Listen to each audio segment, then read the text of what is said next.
सिंहासनवरं जगदां शरण्यं ब्रह्मादिदैवतवरेण्यसमर्चिताङ्गं श्रीद्वारकाधीशप्रभुं भजेऽहं। कासायं यज्ञशत्रं सचिवपुषि तथा शोकपूर्णं च बाले तस्यास्ते दक्षहस्ते कलिकुमदिगिरि इन्द्रवज्रं त्रिदण्डं संसाराग्निं प्रशान्तैर्हृदजलममलं दारुपात्रं पवित्रं श्रीविश्वक्सेनसूरेः पदकमलयुगं श्रेयसे संश्रयामि। श्रीमद्यतीन्द्रकुलवारिधिपूर्णचन्द्रं श्रीनेशयोगिपदपङ्कजभृङ्गराजं श्रीरामकृष्णगुरुलब्धसमस्तबोधं श्रीदेवनायकयतिं शरणं प्रपद्ये। श्रीदेवनायकयतिं शरणं प्रपद्ये। श्री भाष्यकार भगवान की जय। श्री भाष्यकार भगवान की जय। श्री स्वामी महाराज की जय। आज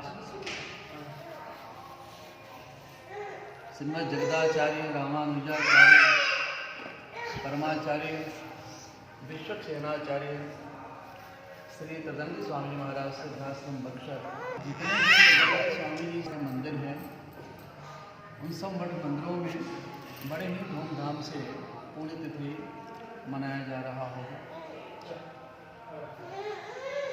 आज ही के दिन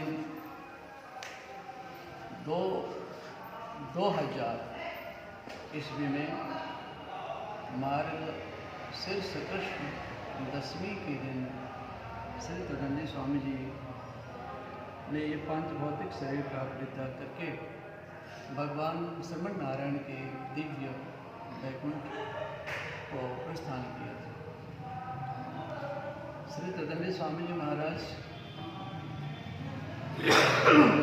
का अवतार जो है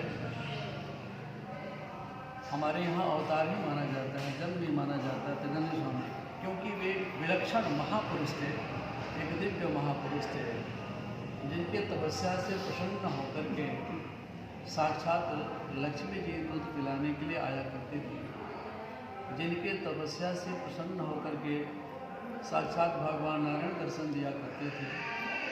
तदंडी स्वामी जी के जीवन काल में एक से एक विलक्षण अद्भुत जो है वो कार्य हुए उनके तपस्या के वजह से। तदंडी स्वामी जी के एक चातुर्मासिक यज्ञ में, ये आरा के आसपास था ना जहाँ गरियाला, तो वहाँ चातुर्मास कर रहे थे। गंगा जी का तट था और बरसात का महीना, एक घड़ियाल आ गया था घाट पर, कई लोगों को खा लिया, पकड़ लिया। लोगों ने मना किया आप यहाँ तपस्या न करें महाराज, यहाँ दुनिया न लगाएं, यहाँ बड़ा खतरनाक घड़ियाल रखता है और यह जो है कई लोगों को मारता है। श्री स्वामी जी ने कहा कोई बात नहीं, हमें नहीं मारेगा, और जब ये कुटिया लग जाएगी मैं रहने लगूंगा तो ये घाट ही छोड़ दे। हुआ वैसे ही। एक दिन स्नान करके श्री स्वामी जी महाराज त्रिकालिक संध्या वंदन कर रहे थे, मध्याह्न की वेला रही। ठीक उसी समय वह घड़ियाल आया और आकर के श्री स्वामी सबको तो घड़ियाल पकड़ते हैं, हाथ मुंह पैर पकड़ते हैं, और यहाँ घड़ियाल जब आया तो श्री स्वामी महाराज के दोनों पैरों के मध्य से प्रविष्ट होकर के अपनी पीठ पर उठा लिया और हजारों सैकड़ों लोगों के मध्य में दर्शकों की, जब तदंडी स्वामी जी कुटिया में ही रहा करते थे, मात्र 3 बार निकलते थे कुटिया से बाहर। एक तो ब्रह्म मुहूर्त में निकलते 3-4 बजे स्नान करने के लिए, तो लोग देख नहीं पाते थे। उसके बाद से 4:30-5 बजे के आसपास स्वामी जी की आरती होती थी, उसमें सब भक्त लोग जुटते थे, आरती करते थे और दर्शन करते थे। तो एक बार हुआ, एक मध्याह्न में संध्या में निकलते थे श्री महाराज जी, तो उनका लोग दर्शन करते थे दूर से, 100 गज की दूरी से ही दर्शन करने का विधान था।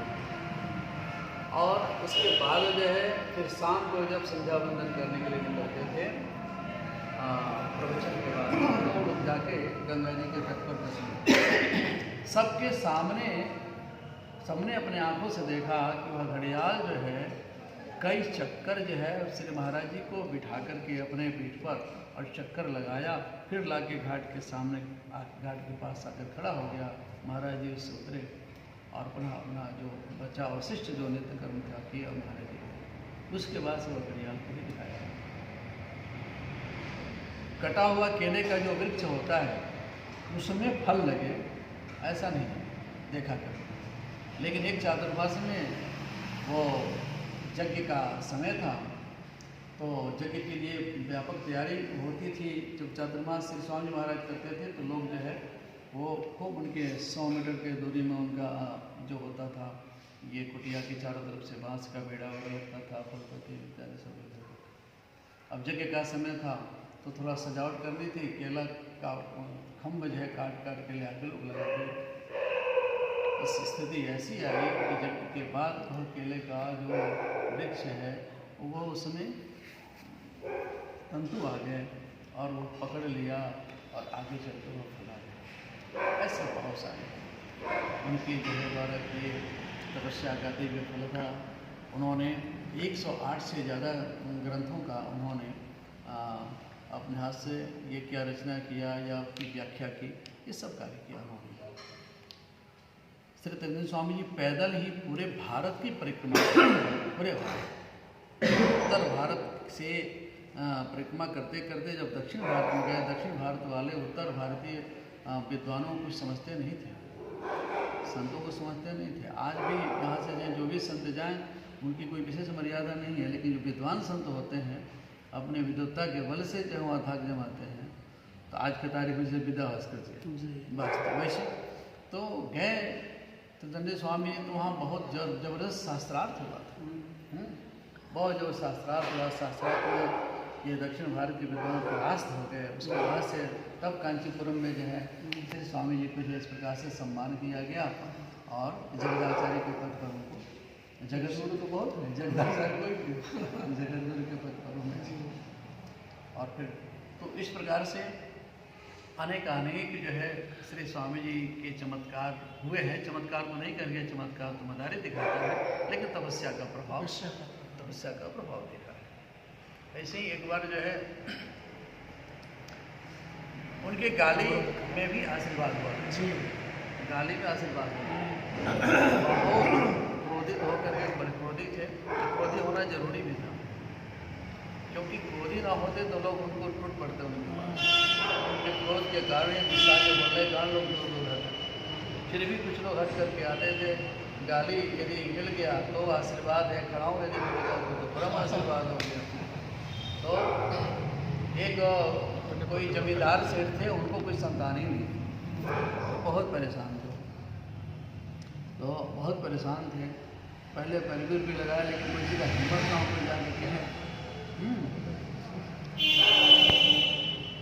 सुदर्शन स्वामी वो आपने देखा था जी, बड़े बड़े से। हाँ तो हाँ वो सुदर्शन स्वामी जो ही ब्रह्मचारी रहे उस समय जी, तो उनको बड़ा प्रेम के ब्रह्मचारी स्वामी ना हम ना कहो स्वामी गरिया वाले थे, तो भले गरिया वाला लोग, लेकिन जो कहो तो जाकर बोले ये फलाना सिंह आल बड़म इनका लड़का नहीं।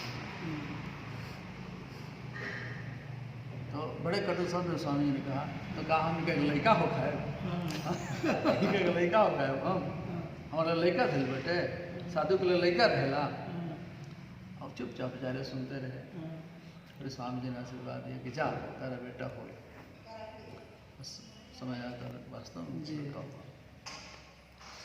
और यही कार्तिक का घन का महीना रहा। वो धूप में छत के ऊपर 2 मंजिल मकान था, छत के ऊपर जो है लड़का को जो है बिस्तर लगा के और सुला दिया उसके माँ ने जो है खिला और दूध पिला करके। और अब राजपूत हैं, कोई भूत प्रेत में आ गया, कोई तो लोग चाकू रखते हैं, राजपूत में क्या तलवार था जी, वो तलवार रखी बगल में। अच्छा तो अब शाम हुई तो नौकरानी से कहा करे जाओ ऊपर सब बिस्तर सूख रहे हैं, सब बिस्तर ऊपर से नीचे गिरा दो, आंगन में हम समेट लेंगे।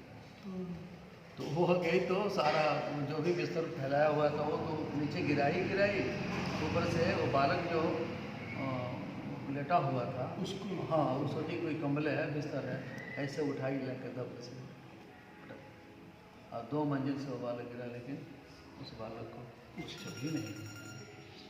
तो ऐसे है बहुत सारे तदंडी स्वामी का दर्शन हमने किया है, खूब किया है। और उस समय के समकालीन संत रहे देवरावा बाबा। तो देवरावा बाबा भी त्रिदंडी स्वामी जी को बहुत मानते। ये संत जो है अपने तपस्या से के बल से आपस में मिला जुला करते। तो देवरावा बाबा भी बड़ा ही स्नेह करते। कोई भी संत चला जाए कहने का हम त्रिदंडी स्वामी जी के शिष्य हैं, तो वह जो है वो मार्केट में मखाना फल और क्या क्या करके धोती सब किया करते थे। तो एक बार हम गए थे दर्शन करने के लिए, काशी में थे ये उस पार में जो, तो गए तो 2-3 लोग थे। बोले आप लोग कहाँ से आए हैं? अपना तिलक देखते थे, अपना प्रसन्न होते थे। वो नाव नदी बुला रही, आ जाओ आने दो गाय की नाव नदी चली गई। कहाँ से आप लोग आए? बोले बक्सर से हम लोग आए हैं त्रिदंडी स्वामी के से। हाँ त्रिदंडी स्वामी से बोले हाँ। बोले आज के तारीख में तो वही एक तपस्वी है और महाराज इतना मखा। तो ऐसे दिव्य मूर्ति थे और अपने जीवन काल में लाखों लोगों को श्री वैष्णव मत में दीक्षित किया। उन्होंने लाखों लोगों को उन्होंने मछली मांस अंडा दारू से मुक्त कराया और भगवत भक्ति में लगाया। उनके शिष्य आज जो है प्रशिष्य आज जो है धर्म का वैष्णव धर्म का प्रचार प्रसार कर रहे हैं जैसे देशांतर में। ऐसे त्रिदंडी स्वामी जी को आज उनके पुण्यतिथि के अवसर पर कोटि कोटि नमन है, कोटि कोटि साष्टांग है। श्री त्रिदंडी स्वामी महाराज की